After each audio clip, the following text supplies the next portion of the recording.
All right, so let's get into chapter 2, hopefully a little bit more interesting than the intro in the intro chapter. Building and sustaining relationships in retailing. So let's get right to it. The objectives would be, or here we go with the animations. 1, 2, 3, hold on, oops. To explain what value really means and highlight its pivotal role in retailers building and sustaining relationships. So it's not really that old, right? Here we got a word that you will be very familiar with, pivotal role in retailers building. To describe how both customers relationship and challenge relationships may nurture in today's highly competitive market. So these are our objectives. We have many more here. Examine the differences, discuss the impact of tech, and consider the interplay between retailers' ethics and relationships in retail. So very quickly, let's take a look at what is value. Consumers will demand more for less. They will spend less time shopping, and certainly this is today. They will split the commodity shopping trip from the value-added shopping trip, and this is pretty much gone. And more consumers will certainly spend less time shopping. What is value? Channel of perspective. Value is a series of activities and processes, the value chain. And the customer perspective, the value is a perception that the shopper has of the actual value chain. So you've got channel perspective and you've got customer perspective. And this is not expectations. So retail value chain represents, oh, that was a nice animation, represents a total bundle of benefits offered to consumers through a channel of distribution. So the value takes in a lot, as you can see, what's priced there, what's listed there, all the way down to even shipping, prices, certainly images and other elements. So what are the aspects of value-oriented retail strategy? Well, here we go with the animations. Let's bring it all in. Okay. Okay. So 3 aspects of value retail strategy. That was some animation there. We have expected, the augmented value, and we've always had the augmented value, and also the potential. Oh, we have more animations. Potential pitfalls to avoid in planning a value-oriented retail strategy. Planning value with just a price perspective. Providing value-enhanced services that customers do not want or will not pay extra for. Competing in the wrong value segment. Believing augmented elements alone create value. Paying lip service to customers. That means telling customers where they could go. That certainly would not be a good thing to do. No lip service, right? Not a good thing. Good. Oh, no animations here. A lot of huge checklist, value oriented. As you can see, there's many questions that you could ask. I am not going to read them all, or else I'll be here forever. And so all the way from, is value defined from a consumer perspective, to all the way, is the retailer always looking out for new opportunities that will create customer value? Certainly you have to do that if you want to stay in business. And in today's world, again, I keep repeating this, you need to pivot on a dime today to look for new opportunities to create customer value. Really on a dime. And as we saw in the last exam, you have to do it in turbo speed. What did I forget what I said? Turbo extra fast speed or something, whatever. Supercharged turbo, if that even is possible, to put a supercharger and a turbo in the same car. I have no idea. Or just get electric and you'll be a lot quicker. So JCPenney, unfortunately this company is pretty much bankrupt or will be. So they can emphasize all they want, but it's just not going to work. But let's take in consideration that they're still doing well. We'll go back in about 5 years, I would think, on this on this chapter. An emphasis on solid retail relationships. Oh, nice color. Let's fill it in. There we go. So expect that customer service is a service level that customers want to receive from any retailer, such as basic employee courtesy. I hope so. Augmented customer service includes the activities that enhance the shopping experience and give retailers competitive advantages. I'm not sure a retailer could ever have a competitive advantage with any store, because usually the power is always in the hands of the sales team or the store.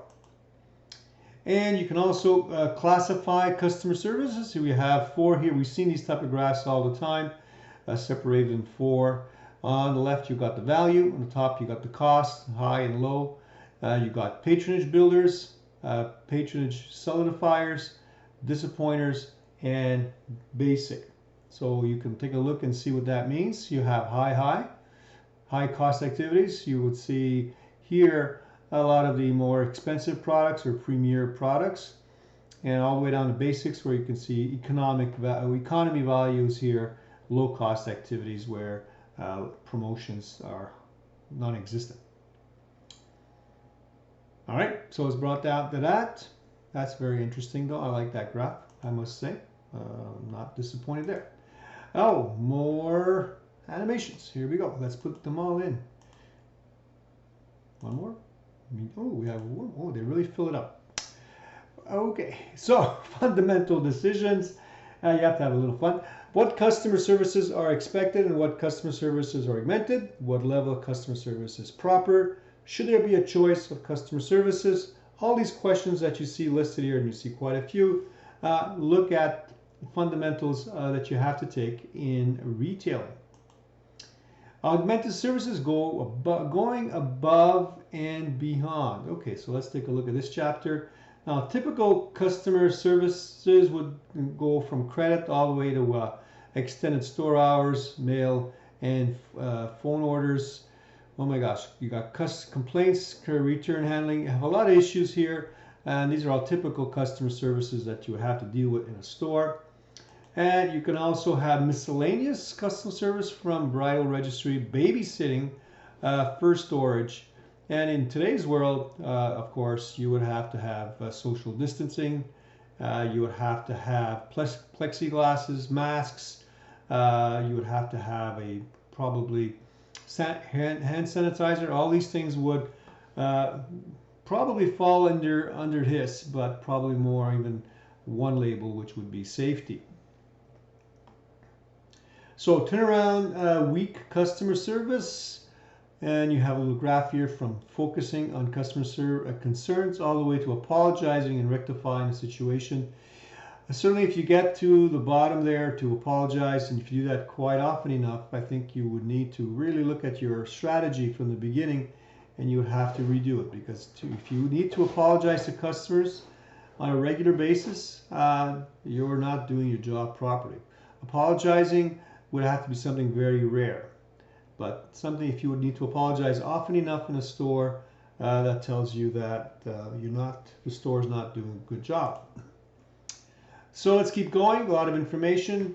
They really fill in their slides, and you have to really commend the people that did these slides. I did not do them, as you can well tell. The background color here is really something cool. Really awestruck. Oh, we have more animations. Hold on, the slide is not full. Here we go. So, principles of category management. Retailers listen more to customers. By being better focused, each department is more desirable. Retailers and suppliers must share data and be more computerized. Certainly this is more than just important today. And retailers and suppliers must plan together.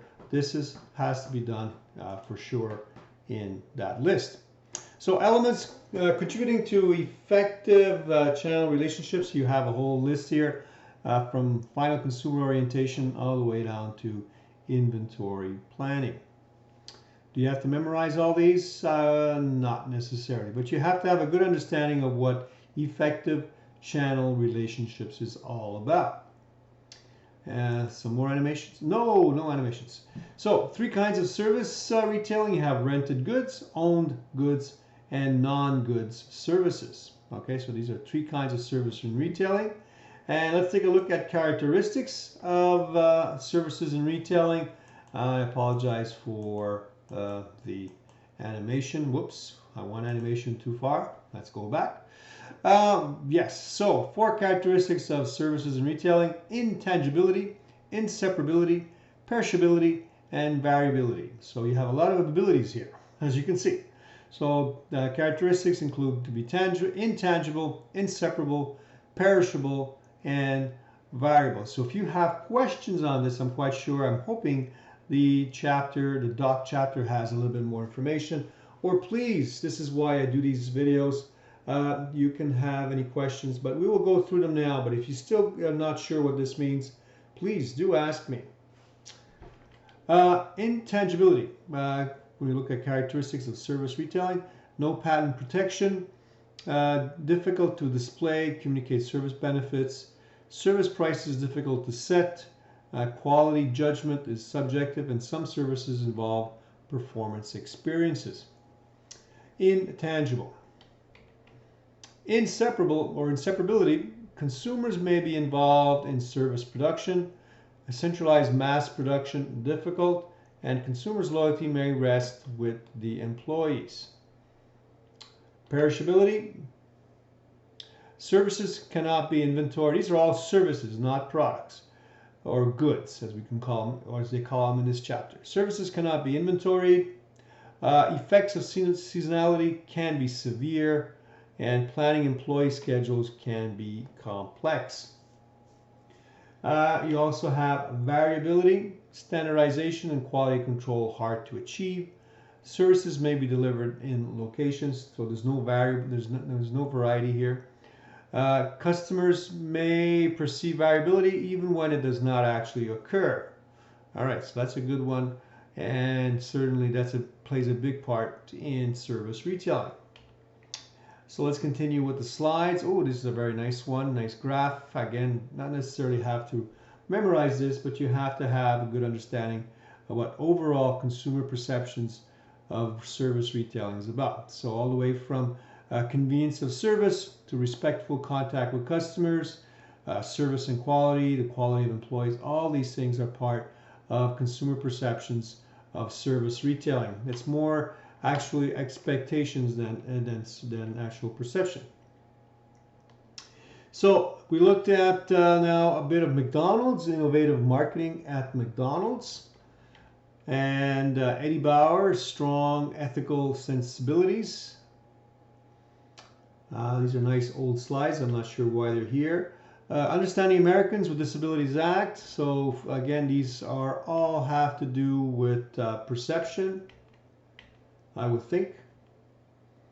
And here's a nice graph to end it all. And again, this information certainly you would need to go into the doc to get more information about this chapter, because this is a lot of over-the-top information. So lessons in service retailing, best practices in service retailing. You've got 10 of them there. Do you have to memorize them? Will I give you a match question in your quiz and you get it all wrong? If you don't know this, no, I will not do this. This will be too painful for anybody to memorize. So you'd have to just have a good understanding of what lessons in service retailing are, from base decisions on what the customer wants all the way down to treat all your customers as if they were guests. Great. Thank you. We'll leave it at that.